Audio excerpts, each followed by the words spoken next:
Upper half पे force लगेगा, है ना। लोअर हाफ पे अगर हम देखें, लोअर हाफ जो वॉल होगी उस पे जो फोर्स लगेगा वो एवरेज प्रेशर इनटू एरिया। अब आप ध्यान से देखो, इस लेवल पे प्रेशर कितना है अनिका, इस लेवल पे, और इस लेवल पे कितना है, तो एवरेज कितना हो जाएगा बेटा, हाँ, रो जी एच प्लस 3 रो जी एच अपॉन 2, वेरी गुड। और एरिया लिख लेंगे एल इंटू एच। तो जो लोअर हाफ पे फोर्स लगेगा it's 2 rho ji H into L H. तो 2 रो जी एल एच स्क्वायर, और ये है रो जी एल एच स्क्वायर/2। ऐड कर देंगे बेटा तो नेट फोर्स आ जाएगा 2 प्लस हाफ 2.5 या 5/2 रो जी एल एच स्क्वायर। ठीक है, तो इस तरह से बेटा फोर्स निकालेंगे। फिर से एक बार देख लो मैंने क्या कहा। एक वर्टिकल वॉल है, रेक्टेंगुलर वॉल है जिसकी हाइट 2h है, h और h 2h है, और स्क्रीन के परपेंडिकुलर लेंथ है वॉल की l। यहाँ तक, यहाँ से यहाँ तक रो डेंसिटी का लिक्विड भरा है, यहाँ से यहाँ तक 2 रो डेंसिटी का लिक्विड भरा है, और यहाँ पे हमें बताना है कि कितना फोर्स लगेगा इस वॉल पे, कितना फोर्स लगेगा। तो हमने मान लिया ये इस पे भी फोर्स लगेगा, ऐसे है ना, ये लिक्विड यहाँ पे कुछ ऐसे फोर्स लगाएगा इस तरह से, फिर ये 2 रो वाला और फर्दर फोर्स लगेगा इस पे, ऐसे लगेगा। तो इसके लिए हमने एक एवरेज प्रेशर मेथड पढ़ा। इस वाले वॉल पे यहाँ का प्रेशर 0 है, यहाँ का रो जी एच है, प्रेशर हाइट के साथ लीनियरली वेरी करेगा। तो एवरेज प्रेशर होगा 0 plus rho ji h divided by 2, rho ji H by 2, और इनटू एरिया। तो एवरेज, ये हमने एक डायरेक्ट मेथड पढ़ रखा है, एवरेज प्रेशर मेथड। तो एवरेज प्रेशर है rho ji H by 2 into area H into L. तो ये इस पोर्शन पे लगने वाला फोर्स आ गया। एक आंसर समझ रहे हो बेटा। इस पोर्शन पे देखोगे तो यहाँ का प्रेशर रो जी एच है, और इसमें 2 रो जी एच और जोड़ दोगे, ठीक है ना। तो ये यहाँ पे प्रेशर जो आएगा वो 3 रो जी एच आएगा। तो रो जी एच यहाँ पे और 3 रो जी एच यहाँ पे, उसका सम करके हाफ कर देंगे, एवरेज आ जाएगा। तो ये एवरेज प्रेशर हो गया इनटू एरिया। तो दोनों फोर्सेस जोड़ देंगे F1 F2, we will get the net force. I think सबको क्लियर हो गया क्वेश्चन। तो चलो एक 3 लिक्विड वाला क्वेश्चन करो, नोट करना है, कर लो कर लो कर लो, नोट कर लो आधा मिनट में।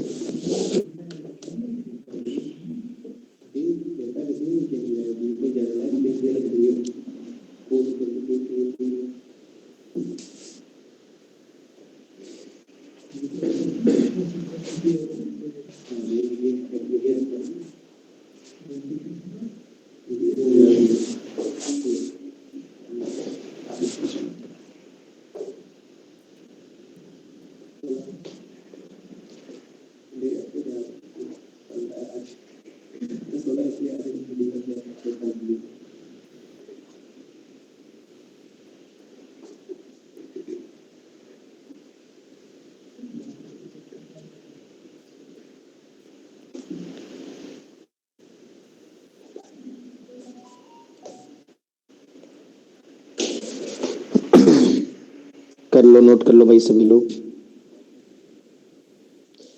सबने नोट कर लिया? Yes sir.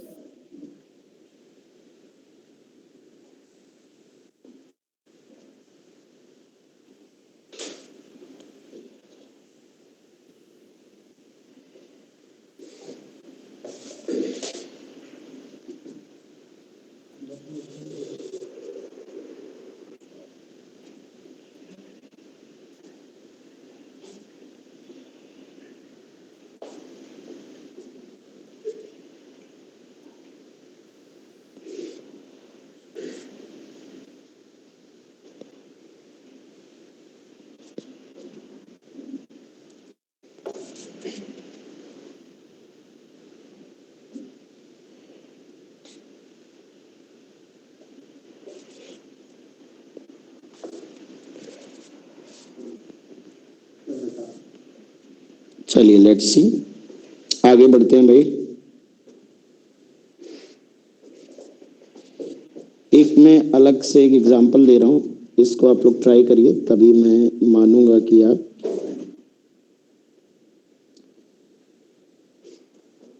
बहुत अच्छे से समझते हुए बच्चों करिएगा ना। ये हमारे पास एक टैम की वॉल है, ये नीचे आने पे थिकनेस वॉल की चेंज हो रही है, ये वॉल है, इसकी हाइट ये वाली जो है वो h है, और यहां से लेकर के यहां तक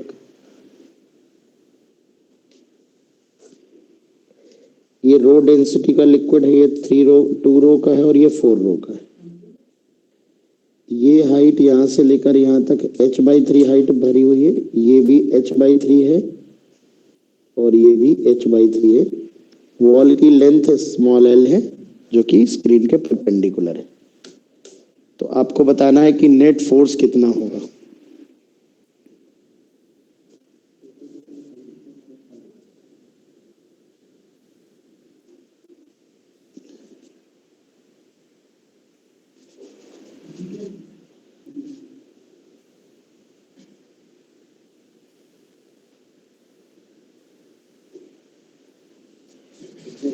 निकालो बेटा, नेट फोर्स निकालो।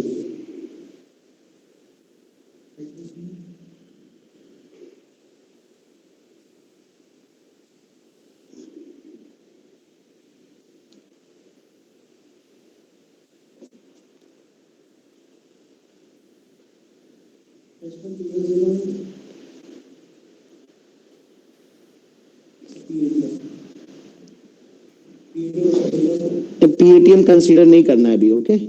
विदाउट कंसीडरिंग पीएटीएम, केवल लिक्विड की वजह से फोर्स बताना है।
Sir, 5 rho g LH square by 9. Let's see. चलिए करते हैं भाई इसको। अब देखिए मैं डायरेक्ट लिखने जा रहा हूं, प्लीज ध्यान दें। रो 2 रो 4 रो है। सबसे पहले एवरेज प्रेशर लिखूंगा 0 plus rho ji H by 3 upon 2 into L into H by 3।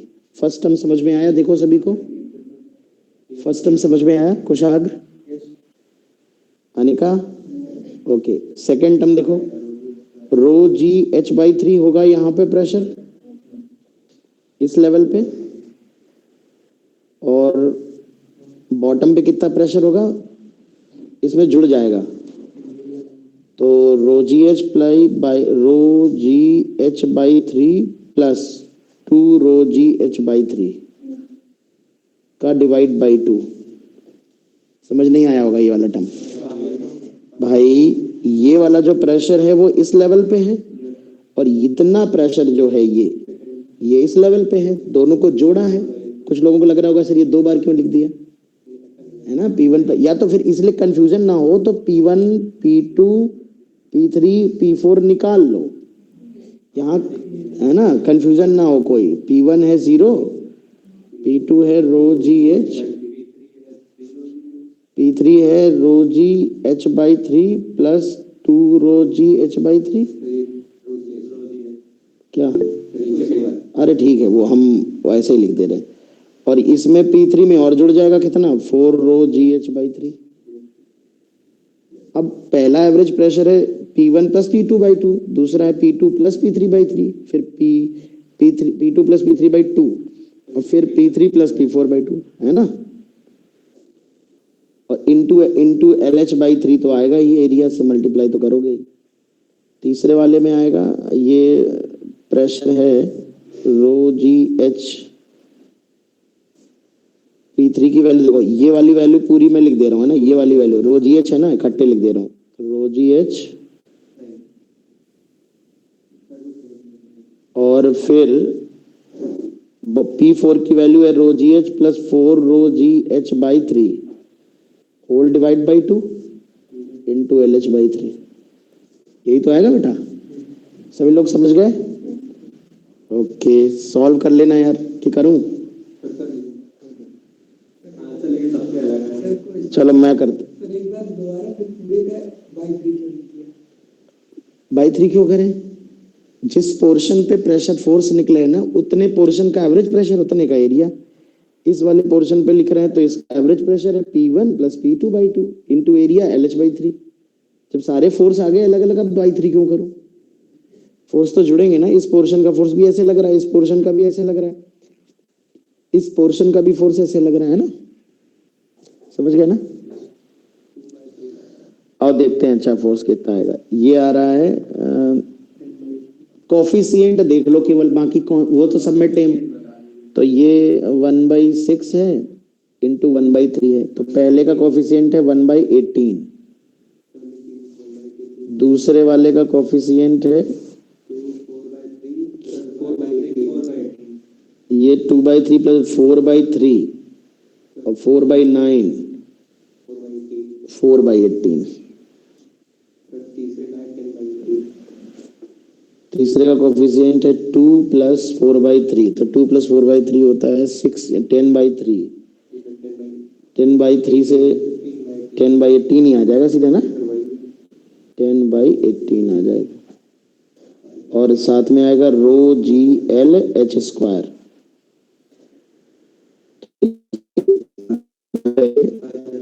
15/18,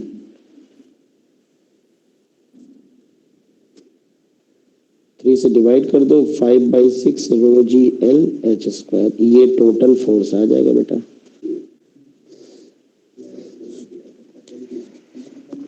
है ना, तो 2 सरफेस 2 लिक्विड तक का आएगा, 3 का तो नहीं आता, लेकिन मैंने बस प्रैक्टिस के लिए आपको 3 का कराया है, कोई दिक्कत? तो एवरेज प्रेशर मेथड समझ आ गया कैसे करना? अच्छा, इसमें अगर इंक्लूड करना हो तो इंक्लूड PATM, अगर PATM भी इंक्लूड करना है ना तो कुछ नहीं है बेटा, टोटल फोर्स में अलग से जोड़ दो, क्योंकि वो तो यूनिफॉर्म इफेक्ट देगा ना पूरे में, तो पूरा PATM इंटू एरिया LH और जोड़ दो बस। है ना। हाँ, पूरे वॉल पे इफेक्ट, वो तो यूनिफॉर्म इफेक्ट ही देगा भाई। किसी भी पॉइंट पे प्रेशर लिखोगे तो जो भी अभी प्रेशर लिख रहे हो उसमें PATM ऐड हो जाएगा। तो एटमॉस्फेरिक भाई, एटमॉस्फेरिक प्रेशर के कारण जो इफेक्ट आएगा वो तो पूरे में यूनिफॉर्म इफेक्ट आएगा ना। लिक्विड का इफेक्ट इसी में एडिशनल हो जाएगा। तो अगर एटमॉस्फेयर फोर्स भी जोड़ना है तो आप डायरेक्ट ऐसे लिख सकते हो, एटमॉस्फेरिक प्रेशर का फोर्स ऐड कर दो। अगर आप शुरू से एटमॉस्फेरिक प्रेशर को भी कंसीडर करते चले आओगे तो आप हर बार PATM जोड़ोगे सभी प्रेशर में और डिवाइड बाई इनटू एरिया करोगे तो भी यही चीज कॉमन आएगी। मतलब उसे अलग से लिख दो या उसको साथ में जोड़ दो। जैसे अगर शुरू से PATM जोड़ते तो यहाँ का प्रेशर होता PATM। आप खुद सोचो, यहाँ P1 में PATM जुड़ जाता प्लस P2 में PATM जुड़ जाता, फिर जब दोनों को सम करते और डिवाइड बाई 2 करते तो एक बार PATM इंटू 1/3 एरिया हो जाता। नहीं समझ पा रहे हो? P1 प्लस P2 में 2 बार PATM प्लस PATM होता और डिवाइड बाई 2 होता एवरेज प्रेशर के लिए, तो PATM बचता और बाहर LH/3 से मल्टीप्लाई होता तो PATM इंटू LH/3 का एक एक्स्ट्रा टर्म आ जाता। ऐसे इसमें आ जाता एक्स्ट्रा टर्म, ऐसे इसमें आ जाता टर्म। समझ गए कि नहीं? तो अगर इसमें अलग से जोड़ अप्लाई अलग से लिखना हो तो इतना टर्म अलग से लिख दो, है ना। तो शुरुआत से करना हो तो शुरुआत से कर सकते हो, नो प्रॉब्लम। तो शुरुआत से करना है तो देखो मैं दिखाता हूँ, एक सिंगल लिक्विड वाला दिखा देता हूँ। जैसे ये मान लो बॉल है, ये H है और यहाँ PATM है प्रेशर, तो यहाँ पर PATM प्लस ρGH और ये वाली लेंथ L है। तो अभी जो फोर्स लगेगा वो PATM टॉप पे प्रेशर है और ये PATM प्लस ρGH पूरे का डिवाइड बाई 2 इंटू LH।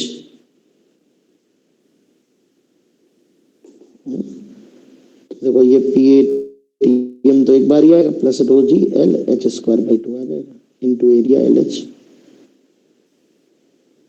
है ना। यही टर्म एक्स्ट्रा ऐड हो जाएगा।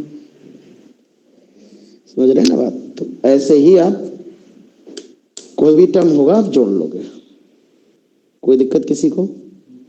आज का लॉजिक टॉपिक बहुत इंपॉर्टेंट और क्रूशल है। ये क्वेश्चन बच्चे कर नहीं पाते, मैं आपको बता रहा हूँ। मल्टीपल लिक्विड का क्वेश्चन तो पकड़ा दोगे तो 90% स्टूडेंट नहीं कर पाएंगे। थोड़ा सा टफ होता है, लोग अवॉइड कर देते हैं। पढ़ाने वाले पढ़ाने में अवॉइड कर देते हैं, पढ़ने वाले पढ़ने में कंजूसी कर लेते हैं। वो नहीं पढ़ते, अरे टफ हो रहा है, क्वेश्चन नहीं सॉल्व हो रहा है। इसलिए मैं आपको ये सिंप्लीफाइड मेथड बताया, ठीक है बच्चों। एक और मेथड बताने वाला हूँ, वो भी ध्यान से सुनो। इसे कहते हैं method of centre of area. बहुत ध्यान सुनो, ये मेथड हम विशेष सवालों में लगाएंगे। कई बार रेक्टेंगुलर सरफेस नहीं होती है, थोड़ी टेढ़ी मेढ़ी सरफेस होगी, अभी दिखते हैं। तो वेरी इंपॉर्टेंट मेथड।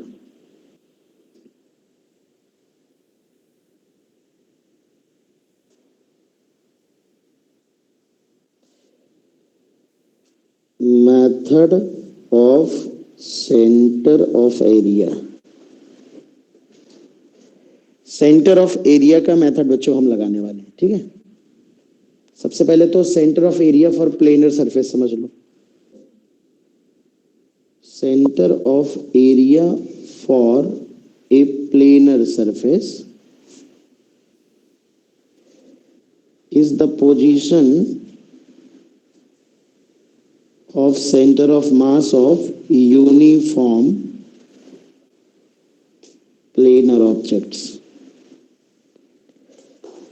बच्चों सेंटर ऑफ एरिया जो होता है ना, मैंने सेंटर ऑफ मास में पढ़ाया था कि कोई भी बॉडी हो, अगर आपको याद हो तो सेंटर ऑफ मास की लोकेशन निकाला करते थे हम लोग।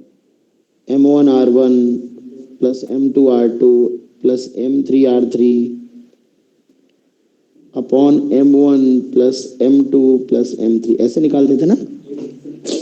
अब जब प्लेनर ऑब्जेक्ट होते थे तो याद करो, मास को क्या लिख देते थे? सिग्मा इंटू एरिया लिखते थे ना, मास पर यूनिट एरिया।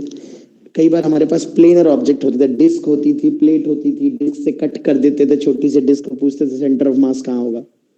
ऐसे केसेस में अगर मास पूरे मटेरियल का डेंसिटी यूनिफॉर्म हो, अभी हम ध्यान सुनो समझा रहे हैं, पूरा यूनिफॉर्म बॉडी हो, मान लो एक डिस्क है, फिर बगल में एक प्लेट है, एक ट्रायंगुलर प्लेट है, इन सभी में ये प्लेनर ऑब्जेक्ट्स हैं सारे के सारे, 2 डायमेंशनल बॉडीज है।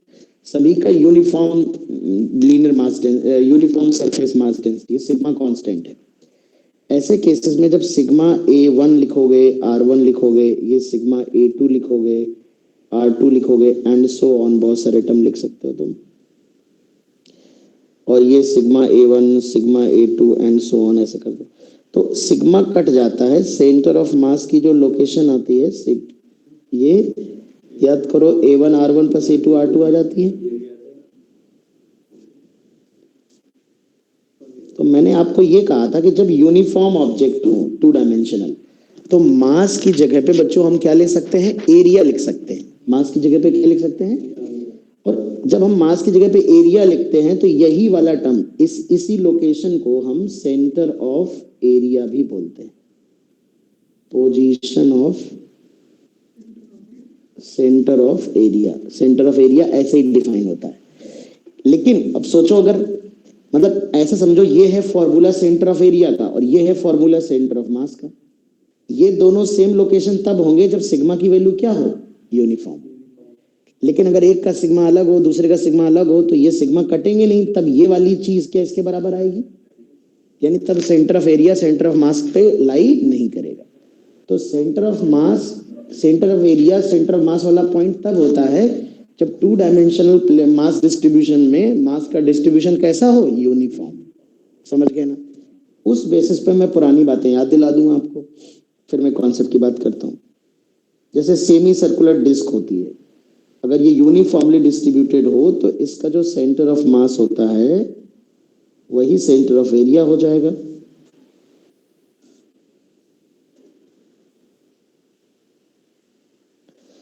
वो यहां से 4r/3 पाई पे होता है, याद करो। ट्राइंगुलर प्लेट जो होती थी उसके मीडियंस के जो इंटरसेक्शन पॉइंट होते हैं वही सेंटर ऑफ एरिया हो जाता है। हो जाता है कि नहीं? या अगर हम कह दें कि मान लो ये मीडियंस का इंटरसेक्शन पॉइंट, ये मान लो h हाइट है, ट्राइंगुलर राइट एंगल ट्राइंगल, तो जो भी इसकी मीडियंस इंटरसेक्ट करेंगी उस सेंटर ऑफ मास की जो हाइट होगी, अगर आप जानते हो, तो ये h/3 पे होता है। होता है कि नहीं? h/3 पे सेंटर हाइट, बेस की जो ये जो परपेंडिकुलर हाइट है उससे h/3 पे सेंटर ऑफ मास हमारा लाई करता है। नहीं, तो वो कॉर्नर से हो सकता है डिस्टेंस होती हो, हम तो बेस से हाइट बता रहे हैं। If this height is h, this height will be h/3। Medians 2:1 के रेशियो में इंटरसेक्ट करती है ना, पता है ना? तो इस तरह से आप कोई भी बॉडी हो, जैसे ये मान लो सर्कल है, इसका सेंटर ऑफ एरिया यही पॉइंट हो जाएगा। इक्विलैटरल ट्राइंगल है तो वो आ जाएगा, है ना? कोई रेक्टेंगुलर है तो उसका सेंटर ऑफ एरिया ये वाला पॉइंट हो जाएगा, है ना? तो अभी मैं शुरुआत से दिखा दूंगा, आप ध्यान से समझ लो फिर लिख लेना। अब जैसे मैं तुम्हें दिखाता हूँ कि जैसे ये वॉल है, मान लो ये वॉल है, सामने से देख रहे हो, ये डैम की वॉल है, तुम सामने से देख रहे हो, ये वाली लेंथ है, ये वाली हाइट है, तो उसका जो सेंटर ऑफ एरिया होगा वो बिल्कुल ज्योमेट्रिकल सेंटर होगा, h/2 डेप्थ पे होगा कि नहीं? अब आप समझो, जैसे किसी डैम की वॉल पे जब फोर्स निकालते हैं तो एक तरीका ये भी होता है, मैं प्रूव नहीं कर रहा हूं, कि उसके सेंटर ऑफ एरिया पे प्रेशर लिख लो। ऑल्टरनेटिव मेथड क्या, सुनो ध्यान से। फोर्स होता है pressure at centre of area multiplied by area of wall. बहुत ध्यान सुनो, मतलब आप जो वॉल का सेंटर ऑफ एरिया है उस पे प्रेशर की वैल्यू लिखो, वॉल के पूरे एरिया से मल्टीप्लाई कर दो। दरअसल जो सेंटर ऑफ एरिया पे प्रेशर की वैल्यू है, दरअसल वो कुछ और नहीं, that is the average pressure actually, है ना? तो जैसे हमने कहा कि यहाँ रो डेंसिटी का लिक्विड है, ये रेक्टेंगुलर वॉल है, h दिख रहा है पर l दिख नहीं रहा, तो इसका सेंटर ऑफ एरिया कहाँ होगा? यहाँ बीचों बीच होगा। अरे होगा कि नहीं? Yes sir. तो हमने कहा भैया सेंटर ऑफ एरिया पे प्रेशर कितना है, P सेंटर ऑफ एरिया, तो आपने कहा सर ρg h/2 होगा प्रेशर। क्या ये एवरेज प्रेशर भी तो यही आएगा, 0 + ρg h/2? Yes sir. है ना?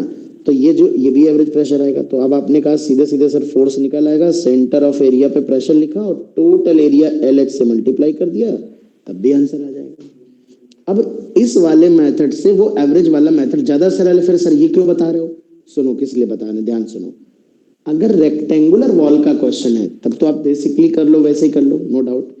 लेकिन अगर मैं एक वेरी गुड एग्जांपल आपसे लूं और मैं कहूं कि हमारे पास एक वॉल है जो डिस्क शेप की है, ये वॉल है, ये मान लो प्लेट है, इस प्लेट को वर्टिकली हमने पानी में डुबो दिया।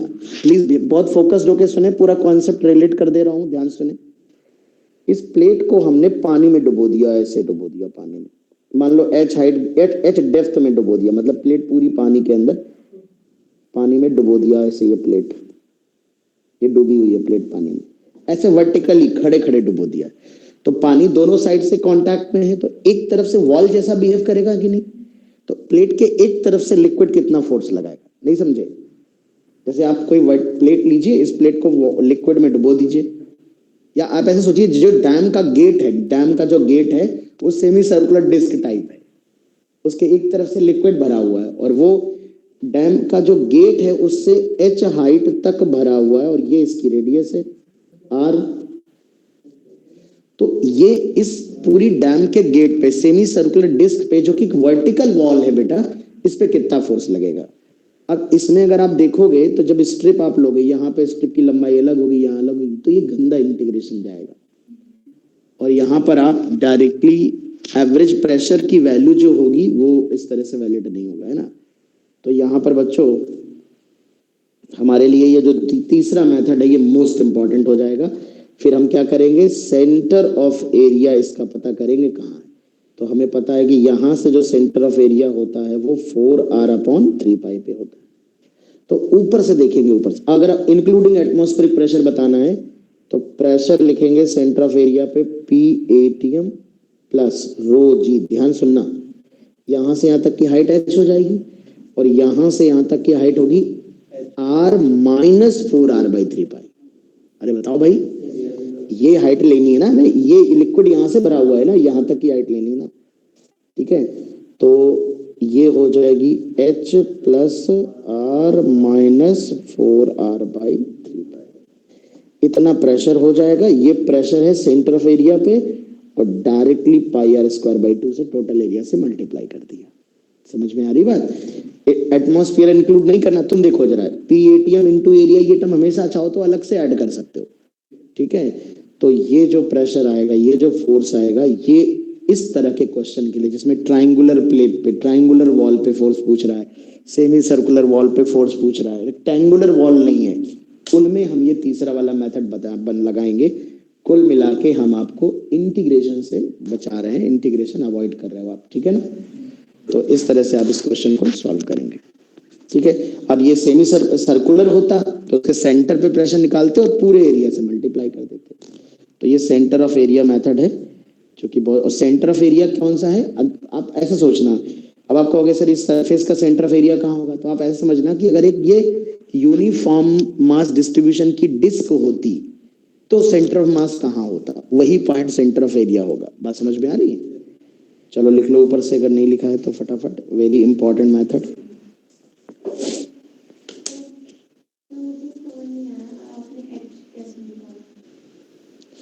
H कैसे निकाला? तो भाई ये फॉर्मूला याद है, ये फॉर्मूला याद कर लो। अब ये तो याद करना ही है। यहां ऊपर से निकाला ना, लिक्विड यहां तक भरा है इनका, तो H तो ये गिवन है प्रॉब्लम में, और ये वाली हाइट और ऐड करनी है। तो ये जो यहां से लेके यहां तक ये पूरी रेडियस है और ये सेंटर ऑफ मास की हाइट होती है सेमी सर्कुलर डिस्क की। तो R में से इतना घटा देंगे, हमें यहीं पे प्रेशर लिखना है ना, ऊपर से हाइट कंसीडर करेंगे ना। तो capital H plus this height, and this height is equal to total is R - 4R/3π। ये जो हाइट है ना वो ये वाली हाइट है। ये तो रिजल्ट है सेंटर ऑफ मास का, तुम्हारा छूटा हुआ ही तो याद कर। ये बेटा हमने अनिका पढ़ा रखा है, ये आपको जैसे सेमी सर्कुलर रिंग होती है उसका सेंटर ऑफ मास 2R/π पे होता है, जो सेमी सर्कुलर डिस्क होती है उसका सेंटर 4R/3π पे होता है। याद आया? सॉलिड स्फीयर का, हेमिस्फीयर का 3r/8, हॉलो का r/2 है ना, वही वाला है, लिख लो। चलो शुरू से लिख लो, शुरू से लिख लो जल्दी से।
जल्दी लिखें भाई।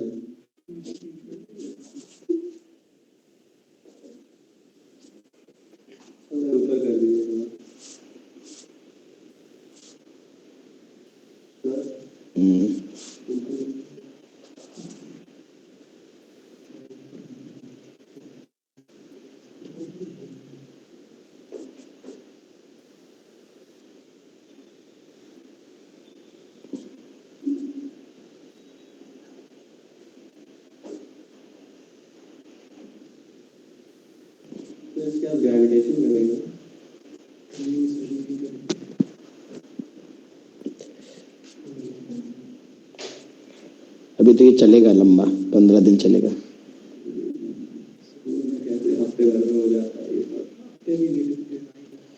अभी तो फ्लूइड स्टैटिक्स चल रहा है, अभी बायंसी पढ़ाएंगे, फिर एक्सेलरेटिंग कंटेनर। विस्कोसिटी बड़ा नहीं है, विस्कोसिटी तो एक लेक्चर का केवल, सरफेस टेंशन 2 लेक्चर का है, डायनेमिक्स 2 लेक्चर का है, हाइड्रोस्टैटिक्स ही सबसे बड़ा है। 2 लेक्चर तो केवल बायंसी फोर्स और क्वेश्चन करेंगे। अब जैसे हम ये जो तुम्हें पढ़ा रहे हैं, ये ना पढ़ाते तो खत्म हो गया था ये। मेन तो प्रॉब्लम्स का होता है ना, कि जो प्रॉब्लम्स बनती हैं कॉम्पिटिटिव एग्जाम्स में, वो कैसे आपको करनी है।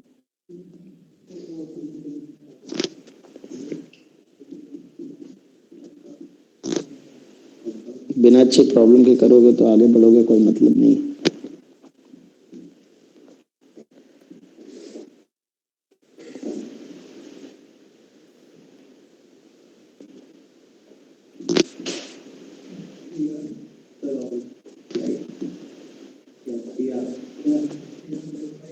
बता देना किसी को, कोई नोट करना, ऊपर नीचे करना।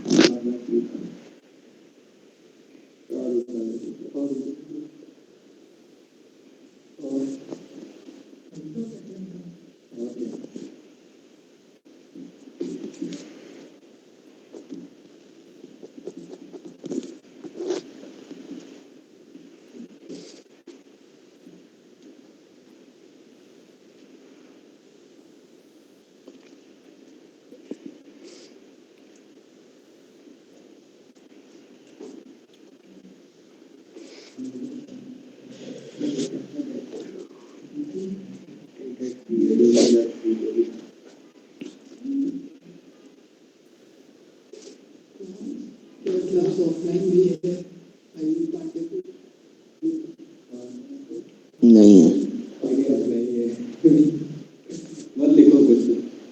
तुम क्यों लिख रहे हो?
एक को बार नहीं, कल गिर गया है धोखे से एक बार बस, और मैंने टैम्पर्ड भी नहीं लगवाया है इसमें, ये तो कोई इस कवर ने बचा लिया।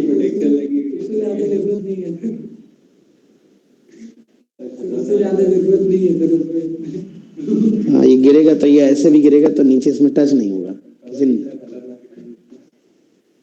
हाँ है तो मजबूत कवर।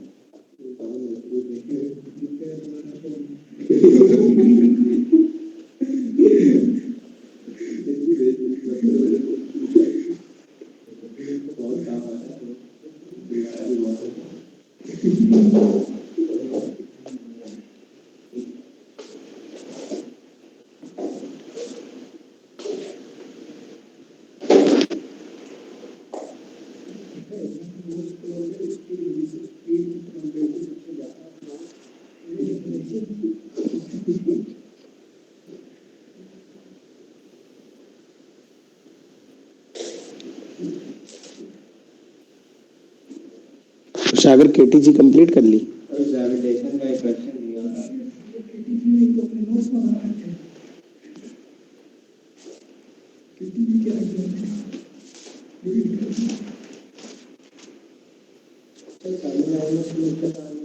हाँ भूल गए हम देना, आज क्लास के बाद सबको भेज देंगे।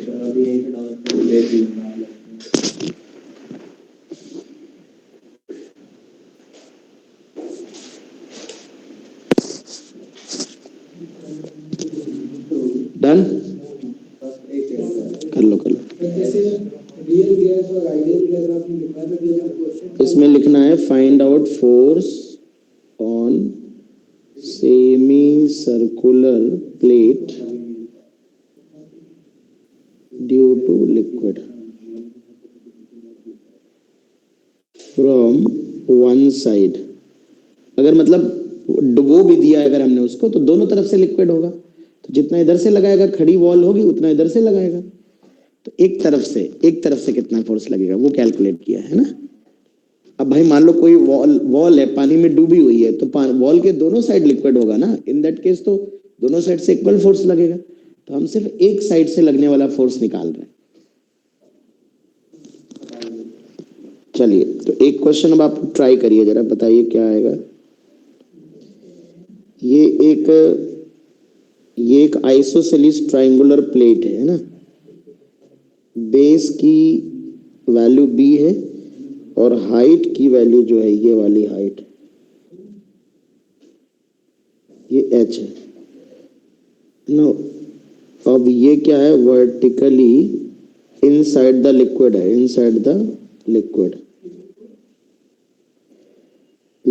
के अंदर है, ये पानी के अंदर।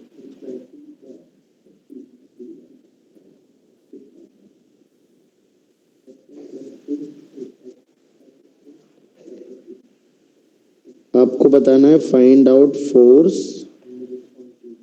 On plate from one side, और ये हाइट दी गई है यहां से स्मॉल h हाइट है, और यहां एटमॉस्फेयर है ऊपर।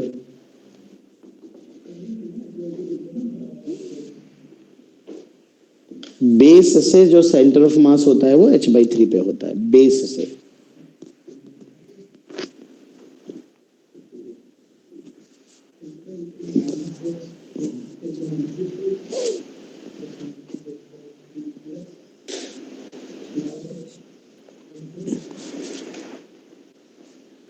बताओ भाई क्या आएगा।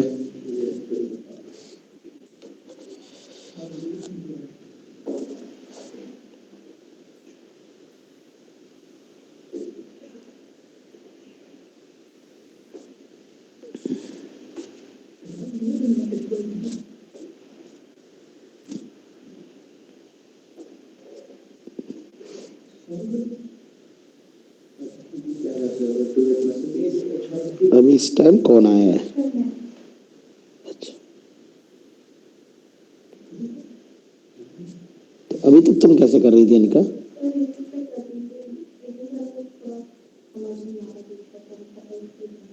ओके ओके, हाँ बेस से h/3 होता है हाइट।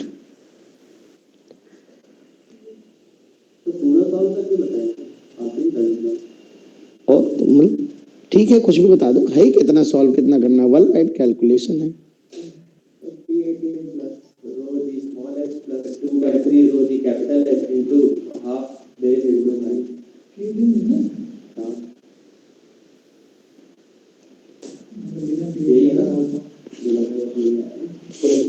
क्या करोगे, सेंटर ऑफ एरिया पे प्रेशर निकाल लो।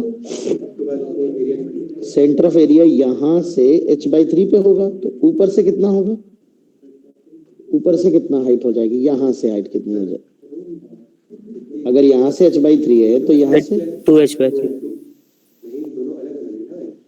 अरे इसकी रिंगा दे कहीं के, ये हमारा सेंटर ऑफ एरिया है मान लीजिए, तो pressure at centre of area है P/ATM प्लस रो जी, H प्लस 2h/3 होगा क्या, यस सर। है ना, और टोटल एरिया से बस मल्टीप्लाई कर दो, तो जो फोर्स आएगा वो है P/ATM प्लस रो जी इंटू एरिया है BH divide by 2, half base into height, है ना।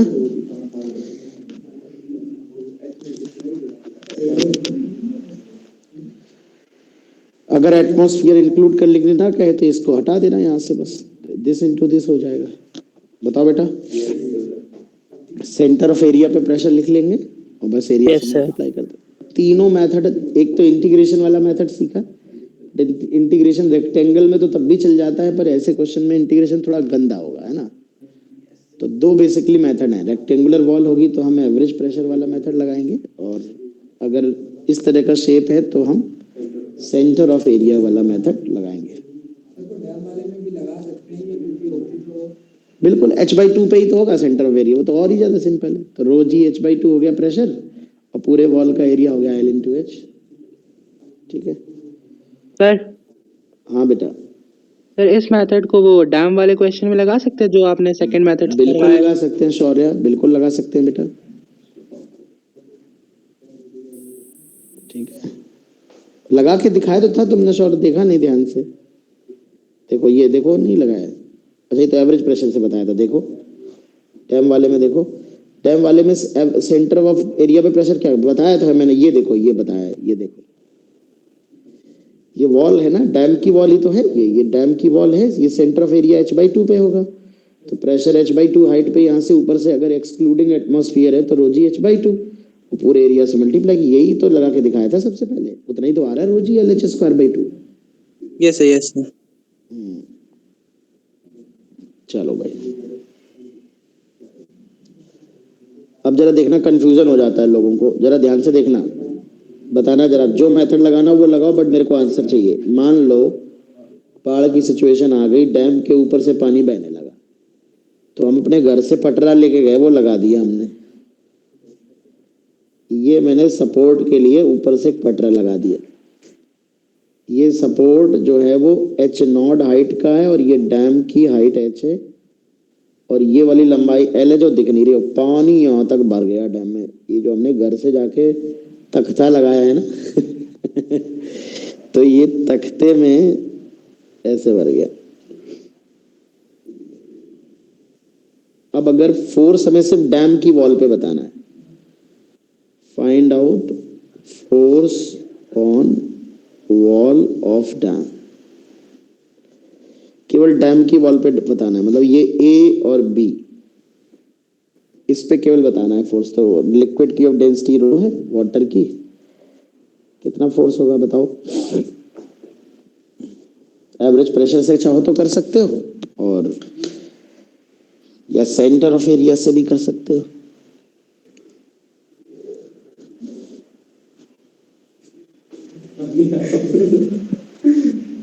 क्या हुआ, पानी हवा में हो रहा है, वो देखो वहां वॉल लगी हुई है, उड़ कहाँ रहा है हवा में। सर एटमॉस्फेरिक प्रेशर कंसीडर करना है।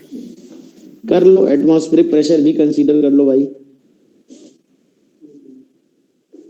एटमॉस्फेरिक प्रेशर भी कंसीडर कर लो। हाँ निकाल,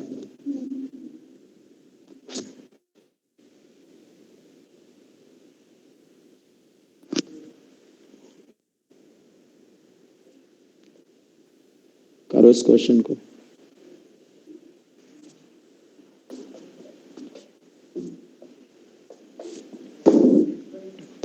करो, सॉल्व करो।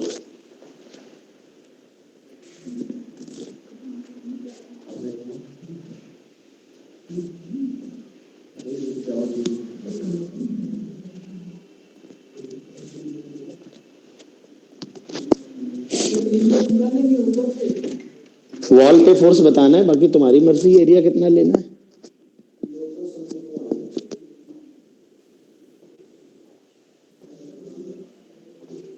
Sir answer P ATM plus divided by H divided by 2 L into H. Let's see, such that its distances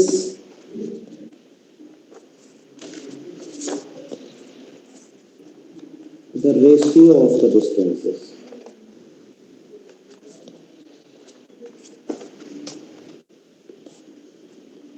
from a fixed point, इसको लिख लेते हैं फोकस, एंड फिक्स्ड लाइन, जिसे हम लोग डायरेक्ट्रिक्स कहते चले आए हैं कॉनिक सेक्शन में, is always constant and greater than 1। ठीक है बच्चों, and greater than 1। The ratios of the distances is called eccentricity। ठीक है, तो हम लोग क्या लिख रहे हैं, हम लोग लिख रहे हैं कि ये SP है और ये PM है, तो SP अपॉन PM का रेशियो ऑलवेज कांस्टेंट होगा और ग्रेटर देन 1 होगा इन केस ऑफ हाइपरबोला। इसका मतलब क्या हुआ कि SP अपॉन PM क्या था, एक इसेंट्रिसिटी कहते थे जैसे कॉनिक सेक्शन का, तो in case of hyperbola eccentricity क्या होगी, E ग्रेटर देन 1। ठीक है, अब इसके जनरल डोमेन में बात करो भाई, करो।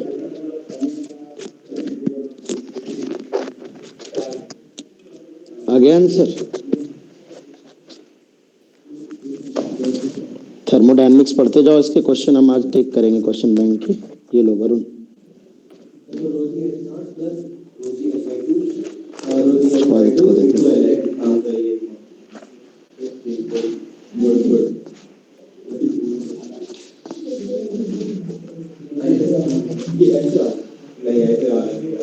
ये लो,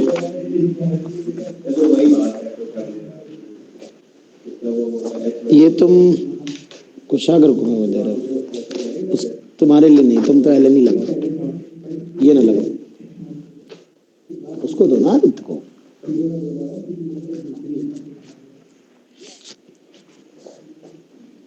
हो गया भाई, बात नहीं, बातचीत नहीं बिल्कुल भी। आंसर आ गया भाई सभी का, ये लो एक एक ले लो। ये जेई के हिसाब से तो मैंने दे रहा, एक इसलिए उसको नहीं देना, उसको हम दूसरी देंगे। सर मेरी वाली आयुष को दे दीजिए। श्रेयांश वाली आयुष को दे दें, ठीक है।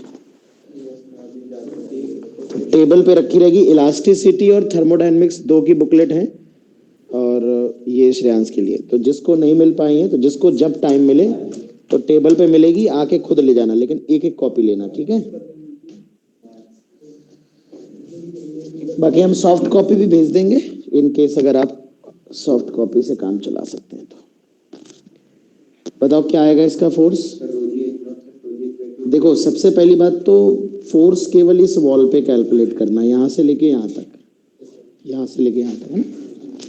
तो अगर यहाँ से लेके यहाँ तक फोर्स कैलकुलेट करना है तो यहाँ का अगर एवरेज प्रेशर लिखना है तो इन दोनों पॉइंट का प्रेशर, तो सबसे पहले मेथड 1 से बता देते हैं। तो फोर्स आ रहा है पी एटीएम प्लस रो जी एच, ये ऊपर प्रेशर हो गया, और पी एटीएम प्लस रो जी एच प्लस एच ये नीचे हो गया, डिवाइड बाई 2 हो गया, इनटू एरिया हो गया एल एच। तो ये पी एटीएम एक बार रहेगा, फिर रो जी एच भी एक बार रहेगा, रो जी एच बाई 2 हो जाएगा इनटू एल एच।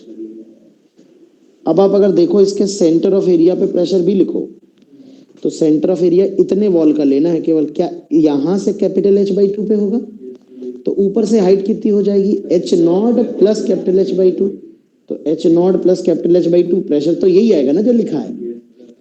नहीं बताओ समझ नहीं पा रहे हो। सेंटर ऑफ एरिया पे जो प्रेशर आएगा बेटा वो तो इतना ही आएगा प्रेशर, क्योंकि ऊपर से जब लिखोगे तो पीएटीएम लिखोगे, फिर ऊपर से जो हाइट होगी वो H not plus H by 2 ही तो होगी, रो जी एच में जब इतनी हाइट पुट करोगे यही टर्म तो आएगा बेटा। तो सेंटर, ये दरअसल जो लिखा हुआ है एवरेज प्रेशर, ये सेंटर ऑफ एरिया पे ही प्रेशर है इनटू टोटल एरिया है। तो मेथड 1 मेथड 2 दोनों से सेम आएगा ना। प्रेशर लिखने में इस हाइट का हमें शामिल करना, पर चूंकि हमें सिर्फ फोर्स तो इसी पे निकालना है तो एरिया सिर्फ इसी का लेना है। आप समझ पाए थे कि नहीं, है ना। फिर हमें ऊपर वाला एरिया नहीं जोड़ना है, क्योंकि ऊपर वाले पे फोर्स नहीं निकालना है ना हमको, कुशाग्र गड़बड़ नहीं करना है। बताओ भाई, इंपॉर्टेंट टॉपिक है इसलिए इसको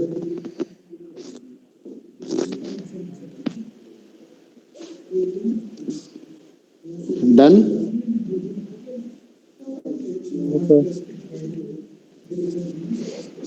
यस सर। ये हमने एवरेज प्रेशर इनटू एलएच किया, ये एलएच एरिया लिखा है ये। अनिका डन, ठीक। चलिए अब बच्चों हम लोग लिखा लेते हैं, एक बड़ा अच्छा सा कॉन्सेप्ट है टॉर्क ऑन द वॉल। बेटा बातचीत नहीं बिल्कुल भी। अब हम उसी वॉल पे, रेक्टेंगुलर वॉल है आयुष,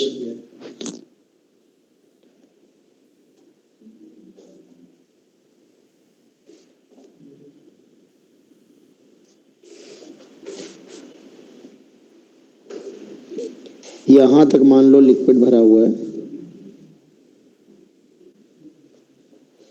ये यहां से जाने वाली जो एक्सिस है इसके अबाउट टॉर्क बताना है, कितना टॉर्क होगा। इस लिक्विड का जो फोर्स लगेगा ना, ये फोर्स जो लग रहा है, ये फोर्स के प्रेशर वेरिएशन को रिप्रेजेंट करने के लिए इस तरह से मैं बना देता हूँ ब्लू कलर, ठीक है ना। नीचे तो इसका एक इफेक्टिव टॉर्क आएगा इस पॉइंट, इस वाली एक्सिस के अबाउट। ये एक्सिस देख रहे हो ना, ये जो अंदर की तरफ जा रही है, यहां से गुजरने वाली एक्सिस, इसके अबाउट जो टॉर्क आएगा, तो अबाउट दिस एक्सिस, मतलब समझ ही गए होगे कौन सी एक्सिस के अबाउट ही समझ में आ गया टॉर्क। इस पॉइंट से पास होने वाली पेपर के परपेंडिकुलर जो एक्सिस होगी। अब अगर आप ध्यान से देखो तो बेटा इसमें फिर हमें बेसिक से गुजरना पड़ेगा थोड़ा सा। तो अगर हमें टॉर्क कैलकुलेट करना है, पहले निकालेंगे जो सबसे बीच में लगेगा। नहीं नहीं नहीं नहीं नहीं नहीं, टॉर्क के लिए नहीं कर सकते, वो सिर्फ फोर्स के लिए मेथड है, सिर्फ फोर्स के लिए वो मेथड है। तो आइए देखिए फिर से हम क्या कर रहे हैं, ये y डिस्टेंस पे अगर हम dy का एलिमेंट लें, ये dy का, तो इस dy पे जो फोर्स लगेगा, यहाँ पर जो ये dy पे ये वाला जो फोर्स लगेगा df, तो ये df होगा p into D A, pressure into area. और सिर्फ लिक्विड की वजह से लेना है तो प्रेशर है रो जी वाई और एरिया है L इंटू डी वाई। इस फोर्स को इंटीग्रेट करके फोर्स निकालता। अब देखो तुम जरा यहाँ से हाइट कितनी है इस एक्सिस के h माइनस वाई है कि नहीं बताओ। यहाँ ऊपर से अगर y है तो नीचे से क्या है h माइनस वाई। तो जो टॉर्क आएगा डी टाउ, टॉर्क जो आएगा वो इस छोटे से फोर्स का टॉर्क आएगा, फोर्स इनटू परपेंडिकुलर डिस्टेंस। बेटा टॉर्क होता है इस फोर्स का जो क्लॉकवाइज टॉर्क आएगा इस एक्सिस के अबाउट क्लॉकवाइज, ये फोर्स की लाइन ऑफ एक्शन से इस एक्सिस की जो परपेंडिकुलर डिस्टेंस है वो h माइनस वाई है। तो force into perpendicular distance torque होता है बेटा, समझ पा रहे हैं ना। तो जो स्मॉल टॉर्क आ जाएगा वो आएगा रो जी एल, और ये h into y minus y square by 2 into d y. इसको इंटीग्रेट कर लेते हैं तो tau is equal to rho ji L integrate हो गए h y minus y square by 2 into d y, 0 से h। तो अब अगर हम इसको इंटीग्रेट करेंगे rho ji L bracket h y square by 2 minus y cube by 6,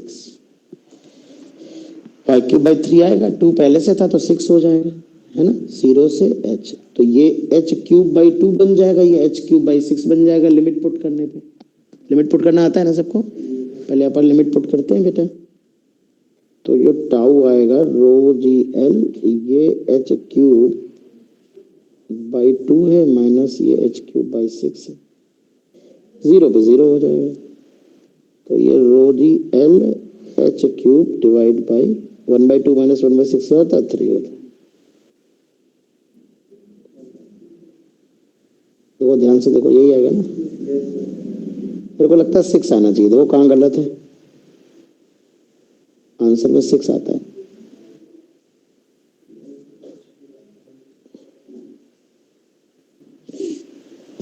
नीचे ऐसे सिक्स होगा नहीं तो ऊपर 3 माइनस बिटोर है, ऊपर 2 बिटोर है, 2 बाई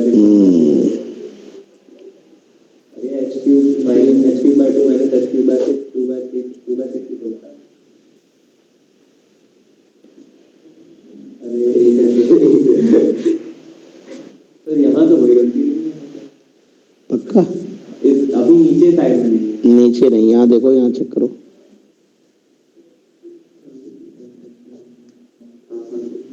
ये वाई स्क्वायर बाई 2 कैसे आया यहाँ पे, ये 2, ये 2 कैसे आया, नहीं हो रही है ये 2 कैसे आ गया, ये तो गलत है ना। मैंने देखा भी नहीं। वही मैं कहूँ कि ये तो पूछते क्यों नहीं हो यार जब कैलकुलेशन मिस्टेक। ठीक है, यहाँ 2 हम लोगों ने जबरदस्ती लिख दिया था, है ना। तो ये बाई 3 हो जाएगा, नाउ इट्स 6, है ना। तो इतना टॉर्क आ जाएगा।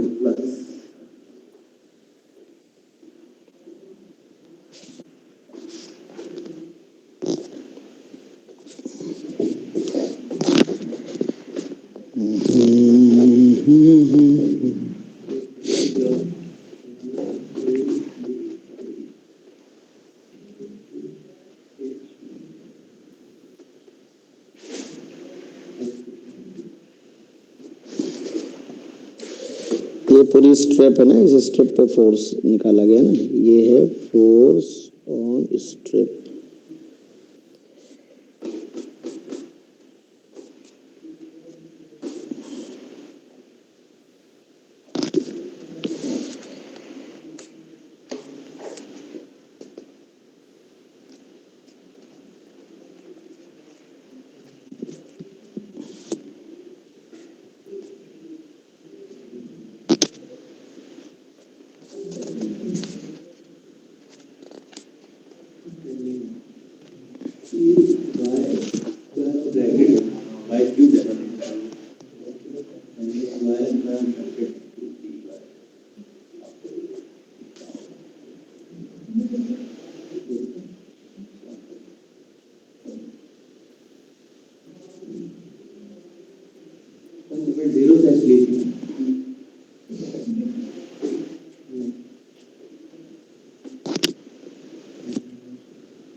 नोटेड बेटा? Yes sir. एक लास्ट कॉन्सेप्ट इसमें हम समझेंगे, इसे कहते हैं line of action of equivalent force या एट फोर्स। जैसा कि हम जानते हैं कि डैम की वॉल पे जो डिस्ट्रीब्यूटेड फोर्स लग रहा है, उस डिस्ट्रीब्यूटेड फोर्स को अगर हम सिंगल फोर्स से रिप्रेजेंट करना चाहें तो उस सिंगल फोर्स की लाइन ऑफ एक्शन कहां से गुजरनी चाहिए? वैसे तो पूरी वॉल के पूरे सरफेस पे ही फोर्स लग रहा है, and this is the force which is distributed throughout the surface, on the whole surface. But अगर हम ये चाहें line of action of resultant force, अगर हम रिजल्टेंट फोर्स की लाइन ऑफ एक्शन बनाना चाहें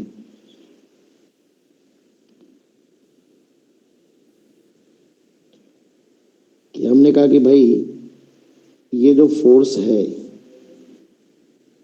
जो कि डिस्ट्रीब्यूटेड है, इस फोर्स को एक फोर्स से, सिंगल फोर्स से रिप्रेजेंट करना चाहें लाइक दिस, ये फोर्स हमने कहा भाई एक फोर्स लग रहा है, ये है रिजल्टेंट फोर्स। तो इस रिजल्टेंट फोर्स की वैल्यू जैसा कि हम जानते हैं rho ji L H square by 2 है।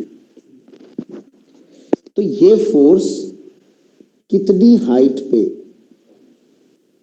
हमें मानना चाहिए?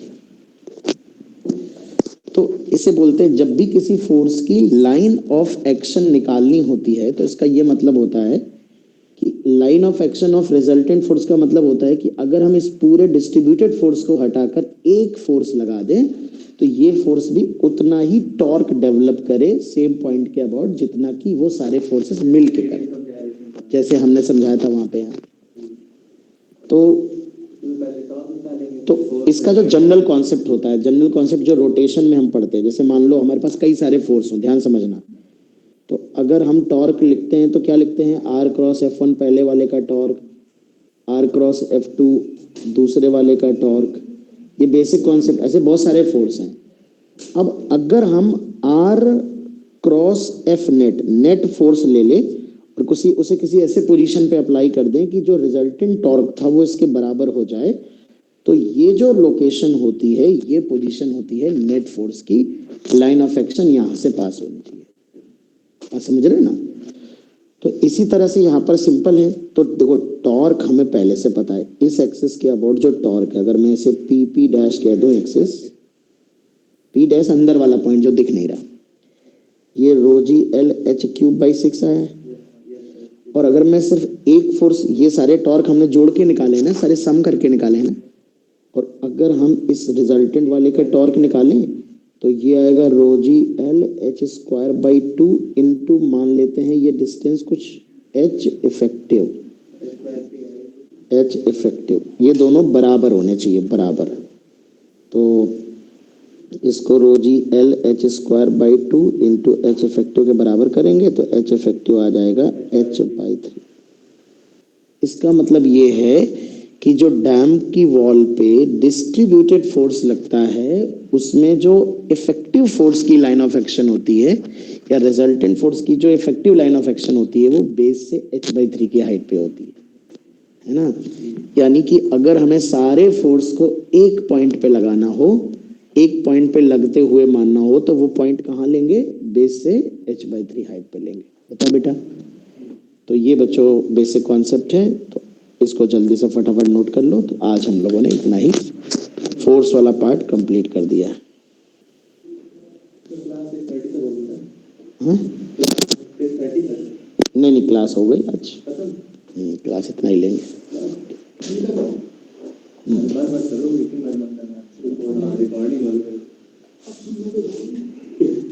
नोट कर लो फटाफट।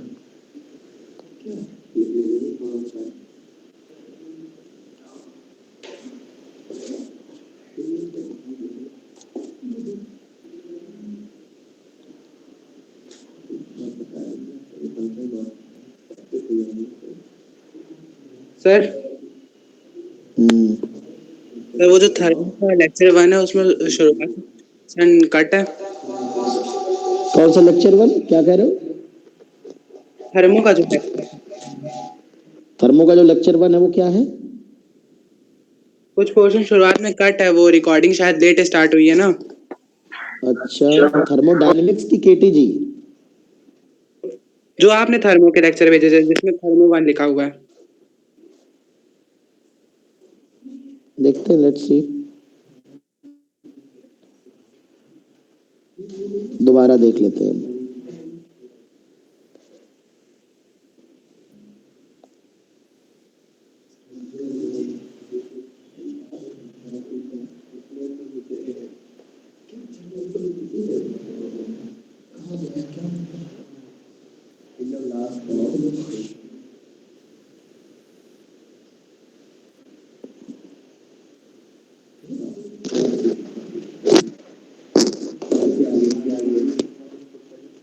ऐसे तो गूंज रही, तुम्हारी गूंजती हुई तो तुमने रिकॉर्ड की। अपना माइक बताइए। लिख लिया सभी ने? Yes sir. चलिए तो मीटिंग एंड करते हैं। जिन शीट